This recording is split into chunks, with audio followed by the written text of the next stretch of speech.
اب آپ کے سامنے ایک ایسا چھپا ہوا فیکٹ میں رکھنے لگا ہوں جو کہ آپ کو حیران کر دے گا. جب 9 مئی کو عمران خان کو گرفتار کیا گیا، آپ کو یاد ہے اسلام آباد ہائی کورٹ کے ہاتھے سے گرفتار کیا گیا، عمران خان کو وہاں سے لے جا کر جہاں رکھا گیا، ابھی سپریم کورٹ والا نہیں کہ جب سپریم کورٹ نے انہیں پولیس لائنز میں کہا تھا کہ رکھیں اور پھر اگلے دن سپریم کورٹ اسلام آباد ہائی کورٹ میں پیش کریں، وہ نہیں، اس سے پہلے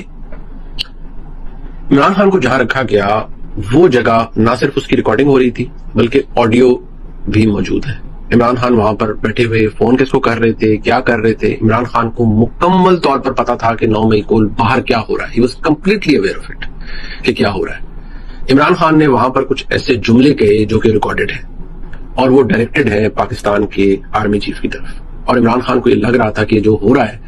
یہ تو ہم ایک میوٹنی ہو جائے گی اور یہ فوج کے اندر ہی ایک کو ہو جائے گا اور فوج کی قیادت کے خلاف کچھ ہو جائے گا، جس کا ذکر پھر بعد میں لوگوں نے کیا اور فوج نے صفائی کا عمل شروع کیا. بہت سے لوگ DGI نے بھی بتایا کہ سرونگ لوگوں کو، ریٹائرڈ لوگوں کو، وہ کچھ تحویل میں ہیں، کچھ انویسٹیگیشنز ہو رہی ہیں، شاید کچھ بتایا جاتا ہے، کچھ لوگ ہاؤس اریسٹ بھی ہیں.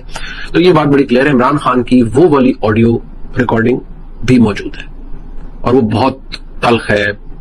بہت سخت ہے جو باتیں عمران خان کر رہے تھے.